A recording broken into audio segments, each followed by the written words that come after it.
გამარჯობა მეგობრებო, დღევანდელ ვიდეოში ჩვენ განვიხილოთ რა არის საერთოდ რწმენა, რატომ არის აუცილებელი რომ ადამიანმა იცოდეს რომ გადარჩენა არის მხოლოდ რწმენით და არა მისი პირადი დამსახურებით და საქმით ან ძალისხმევით, რატომ არის ეს გადარჩენისთვის აუცილებელი, რომ ამ ცოდნის გარეშე ადამიანი ვერ გადარჩება.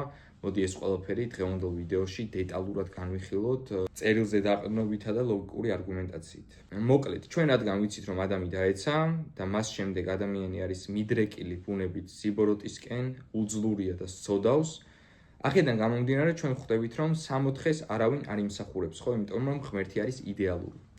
ამიტომ თვითონ 60 არის დაუმსახურებელი საჩუქარი. ამაზე ქრისტიანები თავს ვინც ქრისტიანებს ეძახიან, ასე თუ ისე თან ხვდებიან. მოკლედ, ჩვენ ახლა ამ პროპოზიციას, რომ 60 არის სრულად საჩუქარი და არც ერთი წამით ჩვენი დამსახურებით, აი ამას თუ ჩვენ ბოლომდე გავყვებით დედუქციურად, გამომდინარეობს შემდეგი დასკვნა, რომ ჩვენ არც ერთი წამით ჩვენით არ ვიმსახურებთ 60-ს.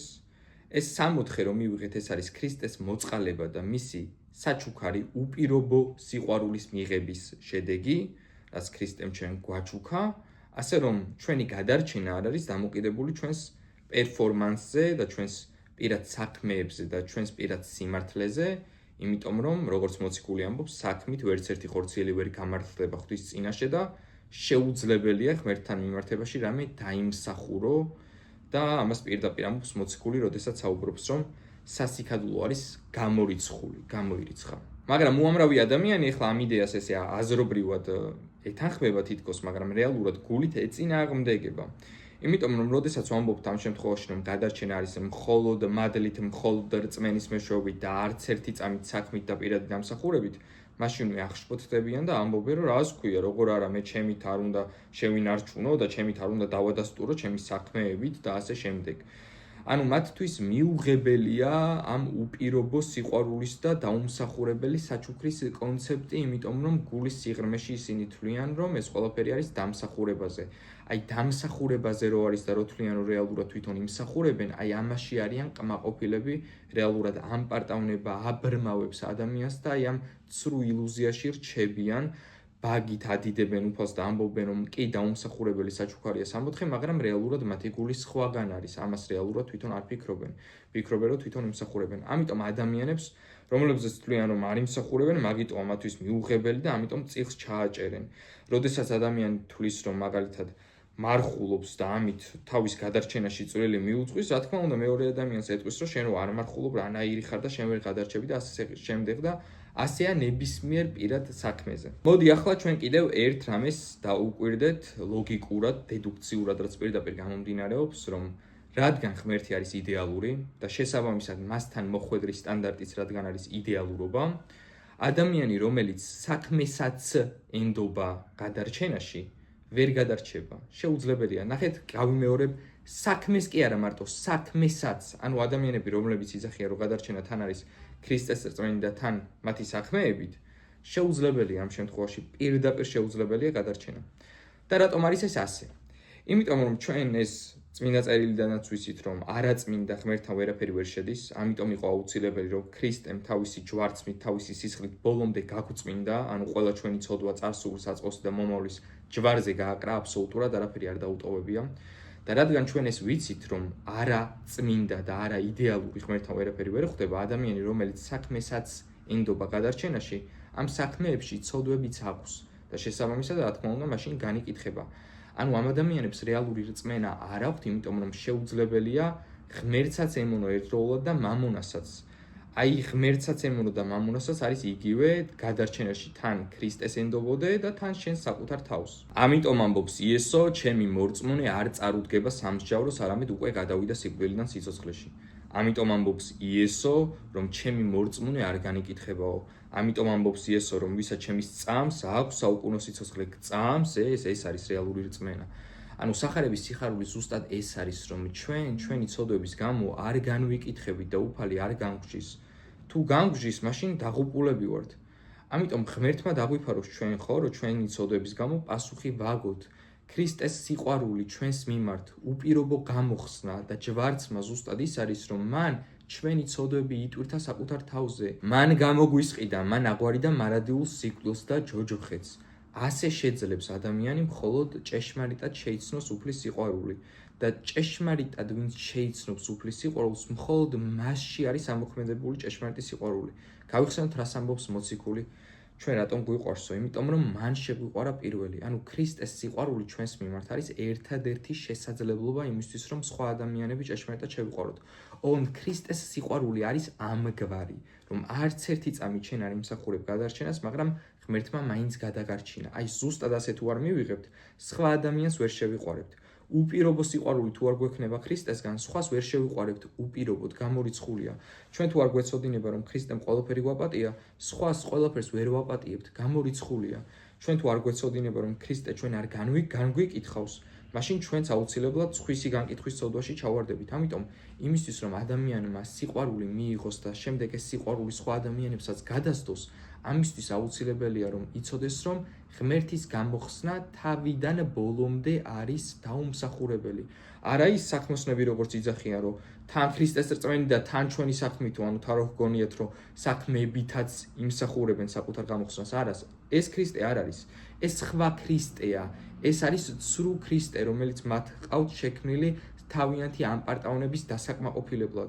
ამ ქრისტეზე არ გვაქვს საუბარი. ჩვენ გვაქვს საუბარი იმ ქრისტეზე, რომელიც ამბობს, რომ მე მართალთა სახმობლად კი არ მოვედი, არამედ ცოდვილთა სინანულად. კარგად მყოფს კი არ ჭირდება მკურნალი, არამედ ავად მყოფს. აი ამ ქრისტეზე გვაქვს საუბარი და მართალთა სახმობლად არ მოვედი, იცით რატომ ამბობს უფალი? იმიტომ რომ მართალი არავინ არ არის ღმერთის წინაშე და ვისაც თავი მართალი ჰგონია, შეუძლებელია მან ქრისტესთან ურთიერთობა დაამყაროს, გამორიცხულია. ჩვენ გვაქვს საუბარი იმ ქრისტეზე, რომელმაც გადაარჩინა ყველანაირი კატეგორიის ცოდვილი. მეძავი, მკვლელი, ყაჩაღი, ავაზაკი პირველი ადამიანი იყო, ვინც სამოთხეში შევიდა. მატყუარები, არ ვიცნობო ამ კაცს სამჯეროდ თქვა, სულმოკლეები, მეზვერეები და ასე შემდეგ. აი ამ ქრისტეზე გვაქვს საუბარი, რომელმაც უპირობო სიყვარულით მიიღო ისინი. უთხრა მათ თქვენმა რწმენამ გიხსნათ, მოგეტევა თქვენი ცოდვები. ბევრი ეპატია, ამიტომ მეტად შეიყვარა და ასე შემდეგ. აი ამ ქრისტეზე გვაქვს საუბარი. ჩვენ გვაქვს ქრისტეზე საუბარი, რომელმაც ფარისევლები და რელიგიური ლიდერები ვერ გადაარჩინა, იმიტომ რომ ისინი არ თვლიდნენ, რომ მათ გადამჩენელი სჭირდებოდათ. ისინი საკუთარ სიმართლეს და საკუთარ დამსახურებას და საკუთარ რელიგიურ საქმეებს ენდობოდნენ, ამიტომ იყო რომ ისინი მწარედ განიკითხავდნენ სხვა ადამიანებს და იესოსაც კი აკრიტიკებდნენ ცოდვილებთან და მებაჟეებთან ერთად, რატო ჭამსო. რატომ იყვნენ ამგვარად გამწარებულები? იმიტომ რომ ისინი თვლიდნენ, რომ საკუთარი საქმითაც იმსახურებდნენ გადარჩენას, ამიტომ რა თქმა უნდა მათთვის მიუღებელი იყო, როდესაც ქრისტე მეძავს შეიწყალებდა, ან ცოდვილებს განკურნავდა და გადაარჩენდა და ასე შემდეგ. იმიტომ რომ სხვაზე უკეთესები მიაჩნდათ საკუთარი თავები და ეს გამომდინარეობდა ზუსტად იმ აზროვნების სისტემიდან, რაც დღეს აქვთ სამწუხაროდ საქმოსნებს, რომ ამბობენ, რომ საქმითაც წვლილს იღებენ თავიანთ გადარჩენაში და გამოხსნაში. მოდი გავიხსენოთ ახლა სახარება და სახარებითვე დავადასტუროთ იმის ჭეშმარიტება, რასაც ჩვენ ვამბობთ. აი მაგალითად ჩვენ გვახსოვს იესოს იგავი ფარისევლის შესახებ, რომ იესო აღწერს ფარისევლის მდგომარეობას, რომ ფარისეველი ამგვარად ლოცულობდაო, მადლობა ღმერთო, რომ არ უგავარ უსამართლოს, მეძავს, მკვლელს, მადლობა რომ ორჯერ მახულობ კვირაში და ასე შემდეგ, ხო? ხოლო მეზვერე აქეთ რომელიც იდგა თავსაც ვერ წერდა ზემოთ და ამბობდა უფალო მილხინე მე ცოდვილს. ჭეშმარიტად გეუბნები თქვენ, მეზვერე გამართლებული წავიდა სახლში, ფარისეველი არა. რატომ არის ეს პრინციპი? რას ნიშნავს თავს ზემოთ ვერ წერდა? ეს იმას ნიშნავს, რომ ირგვლივ გვერდით ვერავის ვერ ხედავდა, ანუ მას არ ჰქონდა ჰორიზონტალური შედარების პრინციპი, იმიტომ რომ იცოდა რომ თვითონ არის ცოდვილი და მას სჭირდება გადამრჩენელი. ხოლო ფარისეველი იქედან გამომდინარე რომ მას გონია რომ თავისი საქმითაც არის გამართლებული, აი ამ საქმით სხვა ადამიანს თავს ადარებს და თვლის რომ მასზე უკეთესია და ღმერთს მადლობს ამისთვის. ფარისეველს ისიც ძალიან კარგად აქვს გაცნობიერებული, რომ კეთილი საქმეები მისგან არ არის და ღმერთისგან მოდის, მაგრამ მისი მთელი ტრაგედია და პრობლემა ის არის, რომ მან ვერ გაიგო, რომ გადარჩენა და ღმერთთან გამართლება არის რეალურად საჩუქარი და არა გამომუშავებაზე და პირად დამსახურებაზე. ამიტომ არის რომ გული ამგვარად აქვს გაბოროტებული და მეორე ადამიანს განიკითხავს და წილს ჩააჭერს და მის უძლურებას კი არ შეეწევა, არამედ პირიქით, ხო? ასევე გავიხსენოთ ფარისეველი სიმონის ამბავი, რომელთანაც იესო მივიდა სახლში სტუმრად და მან იესომ შეიწყალა მეძავი ქალი, მას უთხრა რომ მოგეტევა შენი ცოდვები. სიმონი გულში ოფიქრობდა, გახსოვთ იესომ რომ იცოდეს ვინ ეხება, საერთოდ შეხების უფლებასაც არ მისცემდა, ანუ გაყვირებული როა რატო აძლევს იესო შეხების უფლებას და ჩვენ იესომ მე მაგ იგავით, რაც სიმონს უთხრა გვასწავლა, რომ ადამიანი, რომელიც მეტად გაიაზრებს საკუთარ უძლურებას და ბოლომდე მიხვდება, რომ არც ერთი წამით არ იმსახურებს თვითონ გადარჩენას და სრულიად უძლურია იმაში, რომ საკუთარი თავი გადაირჩინოს, სრულიად უძლური, სრულიად. ის კი არა, რომ თან ქრისტეთი და თან ჩემი პირადი დამსახურებითო კაცო, არა, სრულიად უძლური. ზუსტად ასეთ ადამიანს მიეტევება ცოდვები. ის მეძავი, რომელსაც სიძვის პრობლემა ჰქონდა და იმ დროსაც კი, როდესაც უფალმა შეიწყალა, ხო? მას სრულად ჰქონდა გააზრებული, რომ უძლურია და სჭირდება შეწყალება ქრისტესგან, ღმერთისგან და აი ამ შეწყალების იმედმა იხსნა იგი, აი ამ რწმენამ გადაარჩინა, ხო? ხოლო სიმონი, რომელიც თვლიდა, რომ რაღაცა რელიგიური წესების შესრულებით და სხვადასხვა სათნოებებით თუნდაც უკეთესი იყო იმ მეძავ ქალზე, სამწუხაროდ იესო მან ვერ გაიცნო, ვერ მიიღო ჭეშმარიტად ქრისტეს მიერი გამოხსნა და სიხარული და სიყვარული. ახლა სანამ მოვიყვან კიდევ არგუმენტს საბოლოოდ წმინდა წერილიდან, მთავარ არგუმენტს, რაც შეკრავს ყველაფერს, რაც ვილაპარაკეთ და საბოლოოდ დაადასტურებს, ერთ რამეს განვარტავ, იმიტომ რომ სამწუხაროდ ბევრი ადამიანი ამას ვერ ხვდება. როცა მე ვამბობ, რომ გადარჩენა არის მხოლოდ რწმენით და არა საქმით, აქ არ იგულისხმება, რომ საქმე მნიშვნელოვანი არ არის და საქმე არ უნდა ვაკეთოთ და რაღაც სისულელეები. არა, რა თქმა უნდა, საქმე უნდა ვაკეთოთ, ოღონდ აქ არის მთელი პრინციპი მნიშვნელოვანი, რაც ადამიანმა უნდა გაიგოს იმისთვის, რომ ქრისტე შეიცნოს. ჩვენ კარგ საქმეებს იმიტომ კი არ ვაკეთებთ, რომ გადავრჩეთ. არა, არამედ იმიტომ, რომ უკვე გადავრჩით. მხოლოდ აი ასეთ საქმეს აქვს რეალური ღირებულება. თორე სხვა შემთხვევაში თუ ადამიანი კარგ საქმეს აკეთებს იმისთვის, რომ გადარჩეს, სამოთხე მოიპოვოს, მაშინ ეს არის რეალურად ანგარებით გაკეთებული. და ეს სიცრუეა. ამ საქმეს რეალური ფასი არ გააჩნია. ანუ ჩვენ კეთილსაქმეებს ვაკეთებთ იმიტომ, რომ უკვე გადავრჩით დაუმსახურებლად ქრისტემ გვაჩუქა სამოთხე და ამიტომ აი ეს რომ დაუმსახურებლად გვაჩუქა და უპირობოდ უკონდიციოდ შეგვიყვარა, აი ზუსტად ამგვარი სიყვარულის მიღება ქრისტესგან ჩვენში აღზრავს კეთილი საქმის გაკეთების სურვილს. ეს არის რეალურად სიყვარულის გაცემა და იმ სიყვარულის სხვასთან გაზიარება, რომელსაც მორწმუნე ქრისტესგან იღებს. და თუ ჩვენ გვეგონება, რომ ჩვენი კეთილი საქმეები იღებს მონაწილეობას იმაში, რომ სამოთხე მოვიპოვოთ, ჩვენი კეთილი საქმეები ამ შემთხვევაში არაფრით არ განსხვავდება ფარისევლისგან, რომელიც მართლაც აკეთებდა კეთილ საქმეებს. ამას ქრისტე არ უარყოფს, ის მართლაც მარხულობდა, მართლაც შვებოდა უამრავ რამეს. ანუ ფარისეველი ცუდი სიტყვა კი არ იყო, პირველ საუკუნეში ნიშნავდა რელიგიურ ლიდერს ჩვეულებრივად, ხო? მაგრამ ერთადერთი მიზეზი, რატომაც ფარისეულში სიყვარული ვერ დამკვიდრდა და მათში გამოვლინდა ზუსტად სიბოროტის უკიდურესი ფორმა, რაც დასტურდება გოლგოთაზე, იყო ის, რომ თვლიდა, რომ აი ამ საქმეებით იგი მართლდებოდა და გადარჩებოდა ღმერთის წინაშე. ეს იყო მთელი მისი პრობლემა, ამიტომ იყო, რომ ცოდვილებს და სხვადასხვა კატეგორიის უძლურ ადამიანებს ისინი განიკითხავდნენ და წილს ჩააჭერდნენ. მათთვის მიუღებელი იყო გამოხსნის საჩუქარი. საჩუქარი არ უნდათ, იმიტომ რომ თვითონ თვლიდნენ, რომ მართლები იყვნენ და კარგი ტიპები და თვითონ მოიპოვებდნენ ამ გამოხსნას. ეს იყო მათი მთავარი პრობლემა და ტრაგედია, რაც მოდის, რა თქმა უნდა, ბოროტისგან, ამპარტავნებისგან. ასევე ერთი უმნიშვნელოვანესი პრინციპია წმინდა წერილიდან, იესო ამბობს, ნუ განიკითხავ და არ განიკითხები.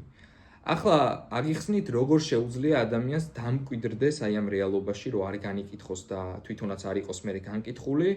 აი ეს შესაძლებელია მხოლოდ ჭეშმარიტი რწმენით, რომ მხოლოდ რწმენით არის გადარჩენა და არა პირადი დამსახურებით. ანუ, როდესაც გაიაზრებს ადამიანი, რომ სრულად ქრისტეს აღსრულებული საქმით გადარჩა და არა თავისი საქმით და თავისი პირადი დამსახურებით, სრულად ქრისტეს უპირობო სიყვარულით და მოწყალებით არის გადარჩენილი და არც ერთი წამით თავისი კარგი ადამიანობით და ასე შემდეგ, შეუძლებელია მერე სხვა ადამიანი განიკითხოს. უბრალოდ ვერ შეძლებს, არ შეუძლია, იმიტომ რომ იგი სხვა რეალობაშია უკვე. აი მაგალითად, ვიღაცამ რაღაც საშინელება ჩაიდინა. ეს რო საშინელებაა თვითონ ეს აქციელი, ეს განკითხვა არ არის, ხო? ეს არის ლოგიკური შეფასება რაღაც კონკრეტული მოქმედების, ხო? ანუ ეს არ არის განკითხვა. განკითხვა არის, როდესაც ფიქრობ, რომ აი მე ამას არ ვიზამდი, კაცო, რა საშინელება გააკეთა? აი ეს როგორ გადარჩება, კაცო, აი ესეთი საშინელია, ხო? აი ეს არის უკვე განკითხვა. ამას მორწმუნე ვერ იზამს, იმიტომ რომ მორწმუნე ადამიანმა იცის, რომ ღმერთის მადლი რო არ იცავდეს, თვითონ უარეს გააკეთებდა. მორწმუნემ იცის, რომ თვითონაც უკიდურესად უძლურია და უკიდურესად ცოდვილი, მაგრამ ქრისტემ მაინც დაუმსახურებლად გადაარჩინა. ამიტომ სხვა ადამიანზე ვერ იფიქრებს, რომ ეს იმდენად საშინელია, რომ ღმერთი ამას ვერ გადაარჩენს ან არ გადაარჩენს და ასე შემდეგ. არ ეგონება საკუთარი თავი სხვაზე მეტად გადარჩენის ღირსი. იმიტომ რომ იცის რომ დაუმსახურებლად გადარჩა და როგორ ეგონება სხვაზე მეტად ღირსი. სხვაზე მეტად რომ გგონია საკუთარი თავი ღირსი გადარჩენის, ზუსტად ეს არის განკითხვა. და შეუძლებელია ადამიანი არ განიკითხო თუ გეგონება რომ 1%-ით მაინც შენი საქმითაც დაიმსახურე გადარჩენა და შენმა საქმემაც მონაწილეობა მიიღო გადარჩენაში. ეს თუ გეგონება შეუძლებელია, მე სხვა ადამიანი არ განიკითხო, მეგობრებო, ბუნებრივია. რა თქმა უნდა, როცა გეგონება რომ თან ქრისტეს წყალობით გადარჩი და თან შენი პირადი დამსახურებითაც ცოტათი მაინც, რა თქმა უნდა, მე სხვა ადამიანს განიკითხავ, ვიზეც თვლი რომ მას არ დაუმსახურებია, იმიტომ რომ რას ქვია, შენ დაიმსახურე და აბა სხვას რო არ დაუმსახურებია, ეგრე სად არის? რა თქმა უნდა, ამგვარი აზროვნების სისტემაში შეხვალ და ამის გამო განიკითხები, იმიტომ რომ ეს არის ურწმუნოება. ასე რომ ამგვარი აზროვნების სისტემაში რომ არ აღმოჩნდე, უნდა მიიღო ის ფაქტი, რომ გადარჩენა არის მხოლოდ ქრისტეს დამსახურებით და არც ერთი წამი შენი დამსახურებით, ანუ მხოლოდ რწმენით. პავლე მოციქული როგორც ამბობს, მადლით ხართ გადარჩენილები რწმენის მეშვეობით და ეს თქვენგან არ არის, არამედ ღვთისნიჭია და არ არის ეს საქმეთაგან, რათა ვინმე არ იქადოდეს. ახლა მოვიყვან ბოლო არგუმენტს წმინდა წერილიდან, რითიც საბოლოოდ დავასრულებ საქმოსნების ცრუ სისტემას. ეს არის მათე სახარების მე-7 თავი და ეს არის საქმოსნების ღამის კოშმარი. მოკლედ, მათე სახარების მე-7 თავში 21 მუხლში წერია ასეთი რაღაც. განა ყველა ვინც მეტყვის უფალო შევა ცათა სასუფეველში, არამედ ის ვინც აღასრულებს ჩემი ზეციერი მამის ნებას. ზეციერი მამის ნებაზე იოანეს სახარებაში პირდაპირ წერია, რომ მამის ნება ისაა, რომ გწამდეთ მის მიერ მოვლინებული იესო ქრისტე. ანუ მამის ნება ქრისტეს რწმენაა, პირდაპირ წერია სახარებაში. ახლა გადავდივართ 22 მუხლზე. მრავალნი მეტყვიან იმ დღეს უფალო, განა შენი სახელით არ წინასწარმეტყველებდით, შენი სახელით არ ვაძევებდით ეშმაკებს და შენი სახელით არ ვახდენდით მრავალ სასწაულს. მე კი ვუპასუხებ, გამშორდით, არასოდეს მიცვნი ხარ თქვენ ურჯულოების მოქმედნო. საქმოსნებო, აბა დაფიქრდით ახლა, კითხვა მაქვს თქვენთან. ეშმაკებს აწევებთ? წინასწარმეტყველებთ? სასწაულებს ახდენთ? აი ეს ადამიანები ისეთი საქმეები ქონდათ, რომ საერთოდ წინასწარმეტყველებდნენ, ეშმაკებს აძევებდნენ და სასწაულებს ახდენდნენ. მაგრამ ქრისტემ უთხრა, რომ მე თქვენ არ გიცნობ და არც არასოდეს მიცვნი ხართ. იმის გამო უთხრა იესომ ეს სიტყვები, რომ ისინი თავიანთი საქმეების იმედად მივიდნენ ქრისტესთან და ამიტომ ქრისტესაც აღიარებენ უფლად და ყველაფერი უბრალოდ თავის საქმესაც ენდობიან გადასარჩენად.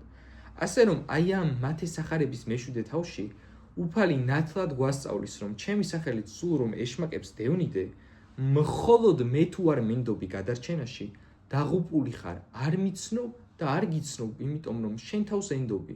ასე რომ მეგობრებო, მიყვარხართ ყველანი და ჩემს ლანძღვას ჯობია რომ ირწმუნოთ ქრისტე და მიიღოთ ქრისტეში სიმშვიდე და სიხარული. ამას გისურვებ მთელი გულით და კომენტარებში დამიწერეთ შემდეგი საკითხი, რისი განხილვაც გინდათ, რაც გაინტერესებთ და ვეცდები შემდეგ ვიდეოში განვიხილო.